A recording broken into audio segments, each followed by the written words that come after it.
Wow. Wow, wow, wow, wow, wow, wow, wow. What a hockey game we witnessed last night, folks. Team USA ended up defeating Team Canada by a score of 3-1, and I barely have a voice because of just how hyped that game was during the live stream. The start of that game, unbelievable. You had 3 fights in the first 10 seconds of the game, and it was really funny. I was actually really hoping that Jordan Binnington was going to end up fighting just so that Team Canada could get him out of the net and put Aiden Hill in. Unfortunately, that did not happen. Of course, I'm mostly just teasing, but obviously the goaltending, there's a huge difference between these two teams. Heading into this tournament, that was one of my biggest concerns for Team Canada was their goaltending, was their defense, and goaltending absolutely affected and played a part in Canada's loss last night. However, that's not the only thing. Team USA put on an absolute clinic against Team Canada, defensive masterclass clinic. You had Team Canada basically, as soon as they got down 2-1, unable to properly dump and chase. They weren't able to retrieve pucks that they would dump into the U.S. zone, either because Hellebuck's coming out of his net to block the hard rim around and leaving it for his defenders, or Team USA's defenders were able to retrieve the puck before Canadian forecheckers could get in there. And 2, Team Canada had no rush attack the entire game, other than McDavid's breakaway goal. And it was like a partial breakaway. It wasn't like a full-on, like, head-on breakaway. Team USA, absolute defensive masterclass. And if that's how Team USA plays on Thursday, no matter who they play, whether it's Sweden, Canada, or Finland in the championship game, because there are a lot of different scenarios where either of those teams could make the finals against Team USA. Well, this is Team USA's tournament to lose. Like, that was a just masterclass in defensive hockey from Team USA. And what Team USA's style reminded me of actually a lot was the way Canada played in 2010 and 2014 at the Olympics. That really hard-nosed defensive style where they do have offense and they can produce, but when they have to lock things down, they absolutely just lock it down. And you can't get through the neutral zone. You can't dump and chase behind defenders. I don't know when the switch happened between these two countries in terms of their player development, but that's just what it reminded me of. Team Canada is all about speed and skill for the most part. Some of the player personnel that they decided to go with in this tournament kind of goes against that rule, but that's Hockey Canada being Hockey Canada. They're an old boys club. We all know this. It's tough to point out specific players too who, struggled for Canada, because I would say a majority of the team for Canada did struggle at getting through Team USA's defensive group. And for Team USA, by the way, if you're an American watching and you want to come in and you want to dunk on us Canadians and all that stuff, I appreciate that. Go right ahead. But I just want to say good game, and I really hope that we get a rematch here on Thursday in the finals, because, oh boy, those 3 fights at the beginning of the game, man, that was one of the most hype things I've ever seen. This was one of the best, most crazy games I have ever seen at the international level in my entire life. I don't remember any international hockey game being like this, starting out like that with those fights. I mean, they set the tone. Team USA and Team Canada, they absolutely set the tone. The crowd was going absolutely bonkers. I am so jealous that I took my Montreal trip back in November and I did not wait until the Four Nations in February, because, wow, the Bell Center was rocking. That place must have been deafening. Couldn't even imagine the energy there. But let's kind of discuss the game. We're going to discuss each goal, and then I'll kind of give my general thoughts on what I think Canada needs to do better if they want to beat Finland, because they still have to, if they want a chance to play in the finals, they have to beat Finland in regulation. In fact, beating Finland in regulation on Monday will guarantee Canada a spot in the finals. If Canada does not win in regulation, then there are a few other scenarios that can play out where Sweden or Finland could get into the finals as well. So let's kind of discuss how this game played out, my issues with Jordan Binnington, and there's a couple players on Team Canada that I also want to discuss that I was not a big fan of during the game, and I really hope their ice time is limited. And there's a few players that I want to see their ice time elevated for Team Canada. There's a couple players specifically where I thought they were criminally underused, and I thought it was really unfair considering their impact on the game.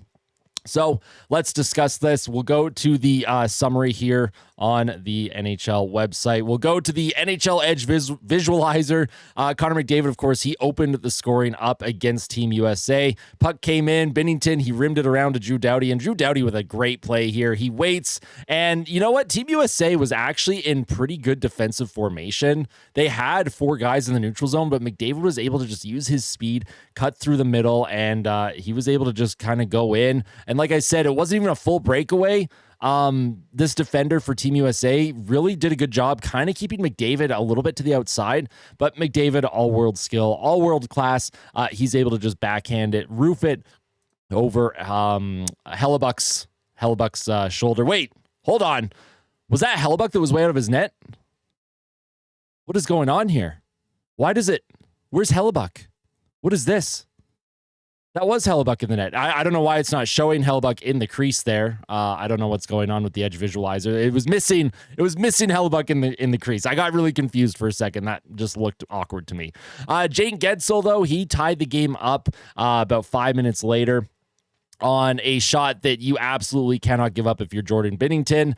Canada, they're in good defensive formation here. Eichel walks in. However, you know what? Nah. Number 13 here. He's got to put a little bit more. He's got to get a little bit wider here. He allowed Guentzel to get in a little too far, but from this angle where this puck is shot from, I'm sorry, Bennington, there's absolutely no excuse to allow that puck to go in. It goes in through his 5-hole. What an absolute backbreaker of a goal. And you could kind of feel the crowd like deflate after that. Like you could feel the energy on the crowd. You could feel the energy on the ice. And then Team USA, they were in the driver's seat after that. Once they tied the game up, they were purely in the driver's seat. Dylan Larkin, he made it 2-1 on a 2-on-1. You had Crosby with the giveaway in the offensive zone, Canada with a bad change, and then Larkin walks in and he just snipes a shot over Bennington's blocker, or just under his blocker. Again, another goal where you don't want to give up. It's a goal scorer's goal. So if you're Dylan Larkin and if you're a Team USA fan, obviously you're going to be like, that's a goal scorer's goal. I don't disagree. As a Canadian fan, I'm being pretty hard on Bennington. And then, of course, Team USA, Guentzel, he got the empty netter. Don't need to look at that on the edge visualizer. But let's go to the box score and discuss a few players on Team Canada that I wanted utilized more and a few players that I was disappointed in. Number one for disappointment is Mitch Marner. He played the second most minutes of all forwards on Team Canada. He was a -1. He had one shot on goal. And if you go to natural stat trick, he was dead last on the team in expected goals for percentage at 5-on-5. He was a detriment every time he was on the ice. And Team Canada's coaching staff realized that Marner and McDavid weren't really working together, and they ended up putting McDavid with Crosby and McKinnon late in the third period. They took Marner off of McDavid's wing. Mitch Marner had a tough game, and it all culminated with a giveaway in Team USA zone. Did not like that. I actually wonder if the edge visualizer will show that. Let me just pull that up. I didn't pre-watch this before I started recording. Puck came in deep. No, it was a dump in, but there was a play before that where Team USA was able to get the clear. Canada was forced to dump it back in. But yeah, I hated this dump in too, by the way. Team Canada, you have the net pulled. You have the extra attacker there. If you're going to dump it in, you have to make sure that you have speed, and it doesn't really show anyone. Like, it doesn't show the 5 seconds before if Canadians had speed to get through here, which they didn't. Like, Team Canada was not in a position to go and retrieve this puck. You had 3 Canadians on the right side of the ice, and then you have a couple over on the blue line, and this is such an easy play for Team USA to just get the clear up. They have so much time and space. Like, I don't know. I don't know what to say, man. Just not great coaching, not great tactics, and great job by Team USA.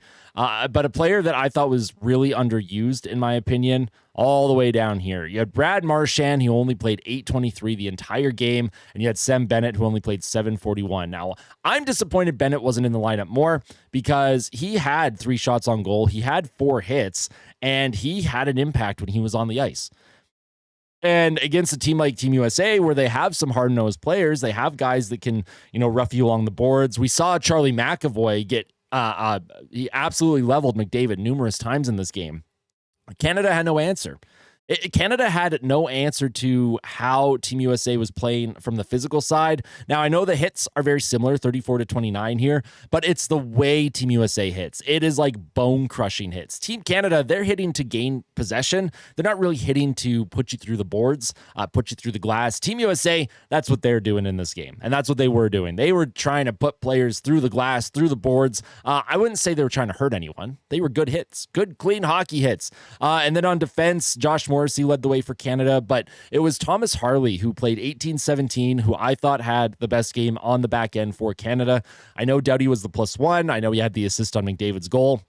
But Drew Doughty, you can tell his speed just isn't quite there. And it's still interesting to me that Doughty was chosen over a lot of different defensemen that could have been picked here. He was obviously chosen over Harley. Harley was only here because Cale Makar could not go. He was sick. He couldn't go last minute. So Thomas Harley, he didn't even get a practice with the team. But Doughty was chosen as the replacement for Alex Pietrangelo, which I thought was interesting. I thought you could have went with Mackenzie Weegar. You probably could have went with Evan Bouchard if you wanted a puck mover. I know a lot of Oilers fans and a lot of hockey fans will laugh at that, but Team Canada really did need a puck mover last night. Their back end does not move the puck well, and they have good defensemen, good players that are good with their sticks. They're good at breaking up cycles. I'd say Canada didn't give up very many high danger chances last night. My issue isn't with Canada's defensive system. It's their ability to get the puck up the ice on transition and attack off the rush or dump and chase. But Team Canada is not built for a dump and chase. And if you want to dump and chase, then you have to have guys on the ice that can do that. Guys like Marchand, guys like Bennett, these guys that can get in on the forecheck and hit defensemen and make them uncomfortable and force them into mistakes. You are trying to dump and chase with Connor McDavid on the ice. You're trying to dump and chase with Mitch Marner on the ice. Nathan McKinnon. Like, these are guys that they want to have the puck on their stick. You can't force them to chase around and expect to have success. So that's my biggest concern with Canada. They have a lot of adjustments to make before they play Team Finland tomorrow. So if you ended up enjoying this pregame, if you ended up enjoying this postgame fan reaction to Canada versus USA, of course, make sure to smash the like button. It goes a long way in supporting the channel. I will be doing a live stream commentary during the Canada-Finland game tomorrow, as I'm sure all Canadians here are hoping that Canada can get a regulation win and they can guarantee themselves a spot in the finals against Team USA. Sorry, my eyes are all kind of watery here. I got something in my eye last night during the live stream, and it's just been bugging me since. Fun game, like unbelievable game. The excitement level, now everything shifts to Boston, shipping up to Boston. And anyways, everything's in Boston now. And then of course the finals will be in Boston. And I have no doubt that TD Garden crowd is going to be just as ruckus as the Bell Center crowd. So no matter who plays the USA in the finals on Thursday, Team USA's crowd is going to be nuts. If Team Canada, for some reason, falters against Team Finland and they don't make the finals and Finland either goes or Sweden, well, I really hope Finland or Sweden wins because I love the underdog story, and I just think it would be fun to see Team USA lose on home soil in a tournament where I didn't have a lot of emotional investment in until recently, and I'm very glad that I did stick with it. I'm glad that I did decide to tune into that. It was the USA-Finland game that really got me sold on this whole Four Nations thing because of how Team USA was playing. And then, of course, I think the first minute of Team USA versus Team Canada last night, if you weren't a hockey fan before, if you weren't a fan of the Four Nations before that, I mean, I don't know how you're not a fan now. Like, that's just incredible hockey. One of the most fun experiences I've had watching a hockey game. And hopefully Team Canada can clean things up and find a way to come out on top on Monday. And then, of course, rematch Thursday. That's the hope and prayer here for me as a Team Canada fan, as an Oilers fan, Connor McDavid, that sort of thing. But if for some reason Canada doesn't make it, you know what? Go Ekholm, go Arvidsson. I'll cheer for my Oilers at that point.